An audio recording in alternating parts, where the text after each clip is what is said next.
everyone. Wish you all a very happy Chhath Puja.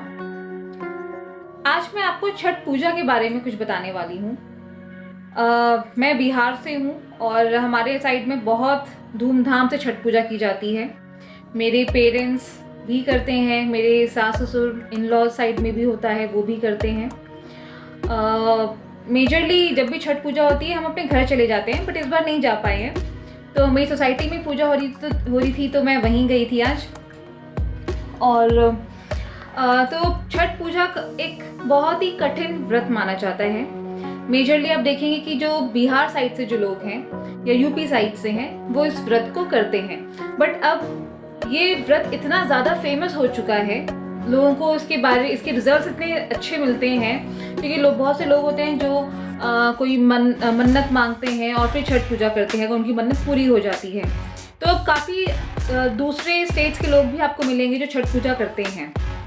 Government भी इस पर बहुत ध्यान दे रही है, घाटों की बहुत अच्छी अरेंजमेंट कर ली जाती है और स्पेशल ट्रेन्स चलाई जाती हैं छठ पूजा के टाइम पे। तो let's start from the beginning. अब छठ पूजा होती कब कब है? साल में 2 बार होती है। पहला होली के बाद होता है और दूसरा दिवाली के तुरंत बाद होता है। लेकिन होली के बाद वाली जो छठ पूजा होती है वो इतना लोग नहीं करते हैं। बट दिवाली के जो तुरंत बाद जो छठ होती है वो ऑल ओवर इंडिया में की जाती है। मेजरली सारे जो लोग छठ पूजा करते हैं वो सब करते हैं। अब ये होती किस दिन है? ये जो हिंदू कैलेंडर होता है या फिर हिंदी कैलेंडर जो होता है उसका जो कार्तिक का महीना होता है उसके छठे दिन होती है, इसलिए इसको छठ पूजा कहते हैं। और इसमें पूजा किसकी होती है? वो सन गॉड की होती है, सूर्य देव की पूजा होती है और उनकी वाइफ उषा की पूजा की जाती है। इसमें कोई मूर्ति पूजन नहीं होती है। ये एक ऐसा व्रत है, ये सिर्फ एक ऐसा व्रत है जिसमें साक्षात सूर्य देव की पूजा की जाती है। मानते हैं कि साक्षात सूर्य वो आपको दिखते हैं। इसमें कोई ऐसा व्रत नहीं जिसमें भगवान आपको दिखते होते हैं, राइट? बट इसमें सूर्य देव आपको दिख रहे होते हैं। आप डूबते हुए सूर्य को अर्घ देते हैं, जल चढ़ाते हैं, उगते हुए सूर्य को आप जल चढ़ाते हैं और पूजा खत्म होती है। तो इसमें आप साक्षात देव से मिल रहे हैं, उनकी आराधना कर रहे हैं। अब बात करते हैं कि पूजा होती कैसे है, इनके क्या क्या स्टेजेस होते हैं।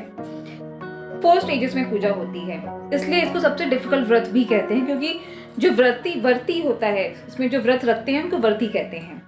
वो 4 दिन तक का व्रत रखते हैं।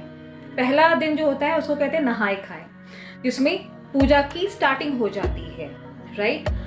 सेकेंड डे जो होता है वो होता है खरना का, जिसमें चावल की खीर, गुड़ वाली चावल की खीर और रोटी बनाई जाती है, उसको चढ़ाया जाता है भगवान को। और फिर वो जो व्रती होते हैं वो उसको खा के अगले 36 घंटे तक व्रत रखते हैं, निर्जला व्रत रखते हैं, बिना पानी के व्रत रखते हैं। नॉर्मली आप 24 घंटे का व्रत देखते हैं, बट छठ में 36 घंटे निर्जला व्रत रहता है।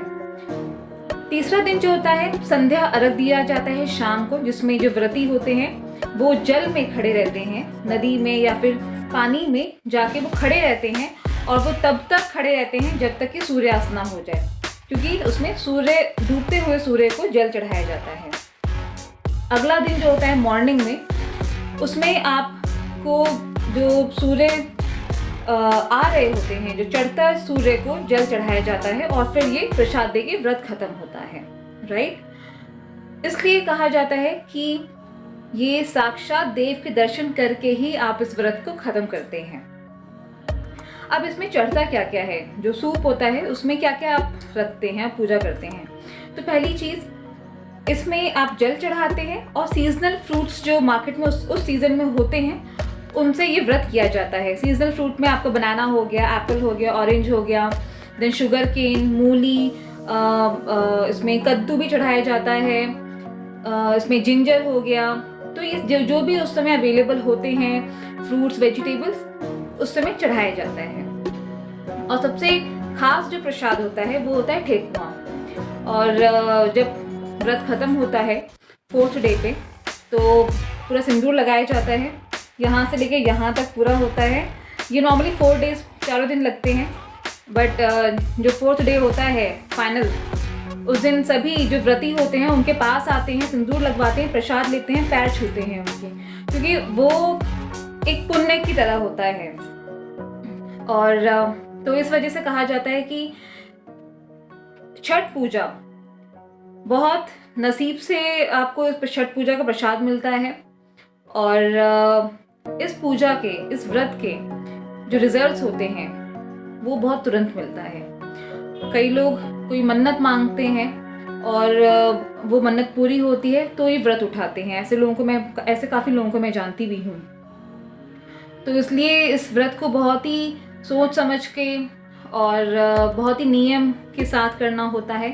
ये ऐसा कोई व्रत नहीं है कि मैंने चाहा तो मैंने कर लिया, नहीं। इसमें पूरा परिवार मिल के इस व्रत को पूरा करता है। इसलिए आपने देखा होगा कि जब छठ पूजा होती है तो लोग डिफरेंट स्टेट्स में जो जॉब कर रहे होते हैं या वहाँ पे होते हैं, वो अपने अपने गाँव में या फिर जहाँ पे उनकी जॉइंट फैमिली रहती है वहाँ चले जाते हैं, ताकि उनको एक सपोर्ट मिले और पूरी तरीके से पूर्ण विधि के साथ इस व्रत को वो कर सकें। तो ये चीज़ थी। और in case if you want to know more about Chhath Puja, just comment in the comment section. मुझे जितना पता था या फिर जो मुझे लगा कि आपको बताना चाहिए वो मैंने आपको बताया है। तो this was all. Once again wish you all a very happy Chhath Puja. See you all in my next video. Till then, take care. Bye.